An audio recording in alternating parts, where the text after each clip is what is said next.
ഈ അടുത്ത ദിവസങ്ങളിൽ വളരെ ചർച്ചയായ ഒരു ചലച്ചിത്രമാണ് എമ്പുരാൻ.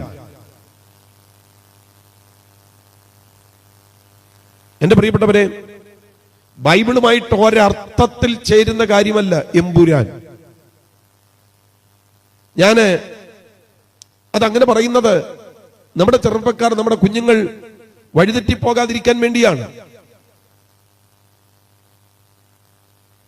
ഈ എമ്പുരാൻ എന്ന് പറയുന്ന ആ വാക്കില്ലേ, എമ്പുരാൻ, ഞാൻ അതിന്റെ അർത്ഥം നോക്കി.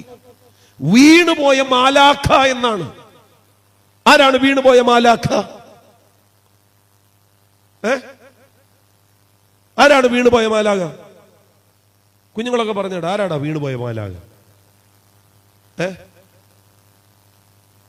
ലൂസിഫർ. അത് തന്നെയാണ് സാധനം. അത് തന്നെയാണ് സാധനം.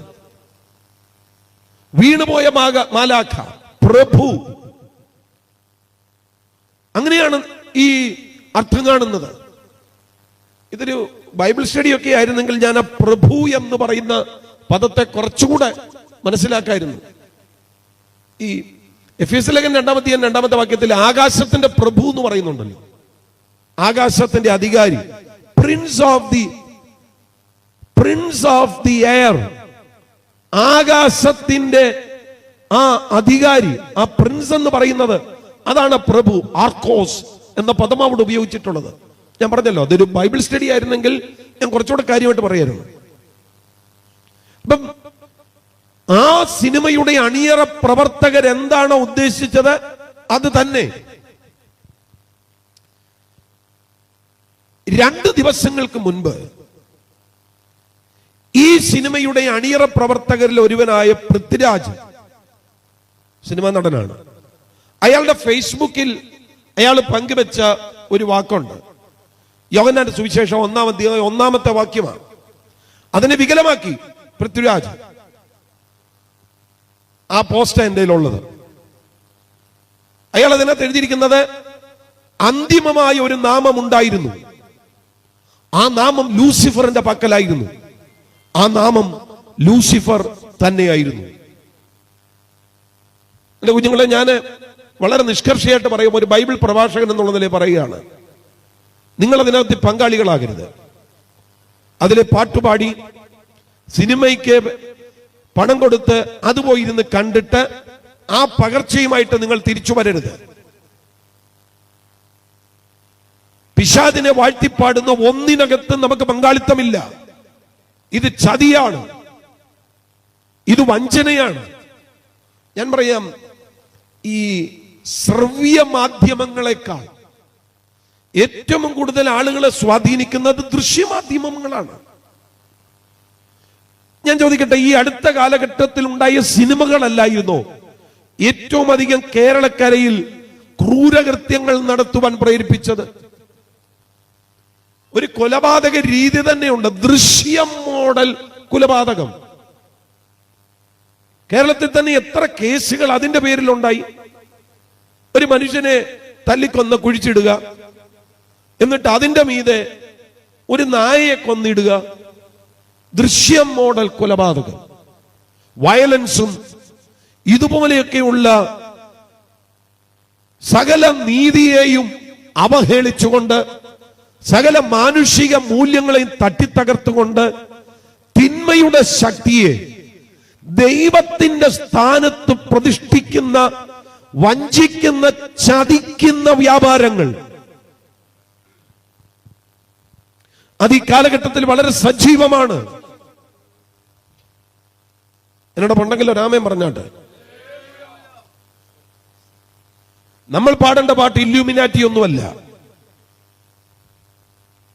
നമ്മൾ പാടേണ്ട പാട്ട്, മക്കളെ, ഇല്യൂമിനാറ്റി ഒന്നുമല്ല നമ്മൾ പാടേണ്ടത് കേട്ടോ.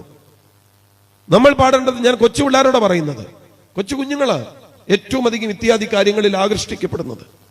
ഞങ്ങളെ പോലെയുള്ളവരൊന്നും ഇതിന്റെ പിന്നാലെ പോവില്ല. പക്ഷേ നമ്മുടെ കുഞ്ഞുങ്ങൾ, കഴിഞ്ഞ ദിവസം എന്റെ മോൻ +2 പഠിക്കുകയാണ്. അവന്റെ ക്ലാസ്സിലെ കുട്ടികളെല്ലാം കൂടെ എമ്പുരാൻ കാണാൻ തീരുമാനിച്ചു. ആ സ്കൂൾ ഇടപെട്ടു. അങ്ങനെ അവരത് ക്യാൻസൽ ചെയ്തു. ഞാൻ പറഞ്ഞത്, അകലം പാലിക്കേണ്ടതിനോട് അകലം പാലിക്കണം. കബളിപ്പിക്കുന്ന, ചതിക്കുന്ന, വഞ്ചിക്കുന്ന തിന്മയുടെ വ്യാപാരങ്ങൾ. നിങ്ങൾ ശ്രദ്ധിക്കേ, ഞാൻ അതിനകത്തെ പദങ്ങളെല്ലാം ഒന്നും പറയുന്നില്ല. ആ പദങ്ങൾ എല്ലാം പറയാൻ എനിക്ക് ഒക്കുന്നില്ല. ഈ വേദിയെ അങ്ങനെ ആ പദങ്ങൾ പറഞ്ഞ്, സ്തോത്രം, എനിക്ക് തരം താഴ്ത്താൻ പറ്റുന്നില്ല. അതുകൊണ്ട് ഞാൻ അതിലെ പദങ്ങളൊന്നും പറയുന്നില്ല. ഒരുപക്ഷെ ആരെങ്കിലും ചോദിക്കും, പാസ്റ്റർ നിങ്ങൾക്ക് എങ്ങനെ അറിയാം ആ പദങ്ങളൊക്കെ? ഞാൻ കണ്ടിട്ടൊന്നുമില്ല. ഞാൻ ഒരു തിയേറ്ററിലും പോയി ഒരു സിനിമയും കണ്ടിട്ടില്ല. എനിക്ക് താല്പര്യവും ഇല്ല. പിന്നെ ഇതിങ്ങനെ ഒരു വിവാദമായപ്പോ ഞാൻ ആ ടോക്കുകൾ കേട്ടു. അത് സംബന്ധമായി ഞാൻ വായിച്ചു. അതിൽ നിന്ന് പിടികിട്ടിയ കാര്യങ്ങളാണ് ഞാൻ ഈ പറയുന്നത്. അപ്പൊ വഞ്ചിക്കുന്ന, ചതിക്കുന്ന, നമ്മൾ ഈ സ്ലോ പോയിസൺ എന്നൊക്കെ പറയത്തില്ലേ, സ്ലോ പോയിസൺ. തിരുവനന്തപുരം ഡിസ്ട്രിക്റ്റിൽ അങ്ങനെയൊക്കെ ഉണ്ടായിട്ടുണ്ടല്ലോ, ഇഷ്ടം പോലെ ഉണ്ടായിട്ടുണ്ടല്ലോ. ഞാനത് സംഭവങ്ങളൊന്നും വിരൽ ചൂണ്ടിക്കാണിക്കുന്നില്ല. ചിലപ്പോൾ ഇവിടെ കാണോ അടുത്തെങ്ങാണോ ആ സംഭവം ഉണ്ടായതെങ്കിൽ എനിക്കറിയത്തില്ല, സ്ഥലവും അറിയത്തില്ല. ഞാൻ പറഞ്ഞത്, ഇങ്ങനെ എന്തെല്ലാം വഞ്ചനകളും ചതികളും ഉണ്ടായിട്ടുണ്ട്. അതുകൊണ്ടാണ് ഞാൻ പറഞ്ഞത്, ഈ പാമ്പ് കടിച്ചാൽ ചതിക്കപ്പെടുകയാണ്. എന്റെ പ്രിയ സഹോദരിയെ, സഹോദരനെ, നിങ്ങൾ ആരെയെങ്കിലും ചതിക്കാൻ പ്ലാൻ ചെയ്തിട്ടുണ്ടോ? നിങ്ങളുടെ മേൽ ആ ഡിസീവറിന്റെ, ആ ചതിയന്റെ വ്യാപാരമുണ്ട്. നിങ്ങൾ ചതിക്കപ്പെട്ടിട്ടുണ്ടോ? എവിടെയോ നിങ്ങളെ ഈ സാത്താന്യ വ്യാപാരം പെടുത്തി കഴിഞ്ഞിരിക്കുകയാണ്. Praise the Lord. അതാ ഭൂതലത്തെ മുഴുവൻ തെറ്റിച്ചു കളയുന്നു ദ ഡിസീവർ. ഇതിനെ ഗ്രീക്കിൽ വിളിക്കുന്ന പേര് പ്ലാനോസ് എന്ന്. പ്ലാനോസ് ഇതെന്നാ ചെയ്യുന്നതെന്നറിയാമോ? പ്ലാനോസ് 3 വിധത്തിലുള്ള കാര്യങ്ങളാണ് ചെയ്യുന്നത്. ഒന്ന്, to lead away from the truth, സത്യത്തിൽ നിന്ന് ജനത്തെ അകറ്റുക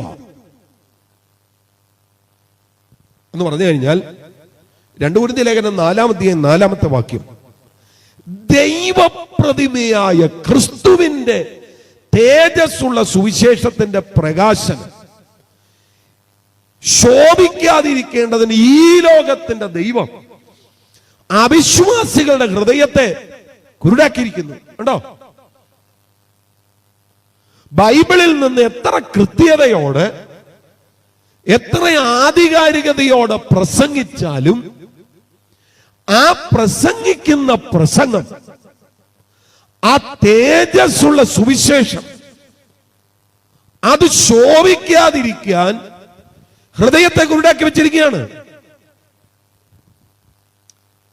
അന്നേരം പറയും, എടാ ഇന്ന് ചെന്നൈ സൂപ്പർ കിങ്സിന്റെയും ഹൈദരാബാദ് സൺറൈസേഴ്സിന്റെയും കളിയുണ്ട്, കേറി കണ്ടോ.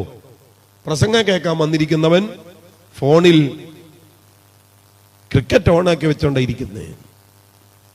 ഇവന് അതിന്റെ ഇടയ്ക്കിരുന്ന് ഫേസ്ബുക്കിൽ കയറുന്നു, വാട്സാപ്പിൽ കയറുന്നു. പിള്ളേരൊക്കെ ഇപ്പൊ ഇൻസ്റ്റായിക്കകത്താന്നാ പറയുന്നത്. ഇൻസ്റ്റായി കയറുന്നു, അങ്ങനെ വലിയ പരിപാടിയാണ്. പിന്നെന്തോടാ, എന്താ സ്നാപ്ചാറ്റോ അങ്ങനെ ഏതാണ്ടൊക്കെ ഉണ്ട്. എന്തൊക്കെയാന്ന് അറിയത്തുമില്ല. ടെലഗ്രാമോ ഏതാണ്ടൊക്കെ ഉണ്ട്. ഇതിനകത്തൊക്കെയാ സുവിശേഷം എത്ര ഭംഗിയായി പ്രസംഗിച്ചാലും അതിലേക്ക് വരത്തില്ല. എന്താ കാര്യം? കളിക്കാൻ പോകുന്നതിന് മണിക്കൂറുകൾ ഒരു കുഴപ്പമില്ല. പ്രാർത്ഥനയ്ക്ക് വിളിക്കും, ഓ ഞാൻ വരുന്നില്ല, മമ്മി പോക്കോ. എന്താ? ഇൻട്രസ്റ്റ് ഇല്ല. എന്തുകൊണ്ടാണ് കുഞ്ഞെ ആത്മീക വിഷയത്തിൽ നിനക്ക് ഇൻട്രസ്റ്റ് ഇല്ലാത്തത്? നന്നായിട്ട് ശ്രദ്ധിച്ചോണേ. എന്താ നിനക്ക് സ്പിരിച്വാലിറ്റിയിൽ ഒരു ഇൻട്രസ്റ്റ് ഇല്ലാത്ത? ഒന്ന് പാടാൻ, ഒന്ന് പ്രാർത്ഥിക്കാൻ, ബൈബിൾ ഒന്ന് വായിക്കാൻ, ഒരു സുവിശേഷ പ്രസംഗം കേൾക്കാൻ എന്നാ നിനക്ക് താല്പര്യമില്ലാത്ത?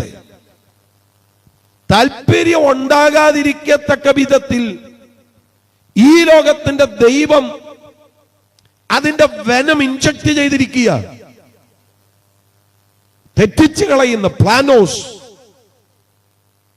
വഴിതെറ്റിക്കുന്ന, വഞ്ചിക്കുന്ന, ചതിക്കുന്ന ആ വ്യാപാരങ്ങൾ, അതാ ഞാൻ പറഞ്ഞത്. അതിന്റെ പ്രഥമ ശക്തിയ to lead away from the truth, സത്യത്തിൽ നിന്ന് അകറ്റിക്കളയുന്നു. അതിന്റെ രണ്ടാമത്തെ പ്രശ്നം എന്താണെന്നറിയാം? who fools everyone on earth. വിഡ്ഢികളാക്കി കളയുക മനുഷ്യനെ, വിഡ്ഢികളാക്കി കളയുക എന്ന് പറഞ്ഞാൽ അപ്പൻ ഏതാണെന്നറിയത്തില്ല, അമ്മ ഏതാണെന്നറിയത്തില്ല, വിഡ്ഢികളാക്കി കളയുക. മനുഷ്യത്വത്തിന്റെ സകല മൂല്യങ്ങളെയും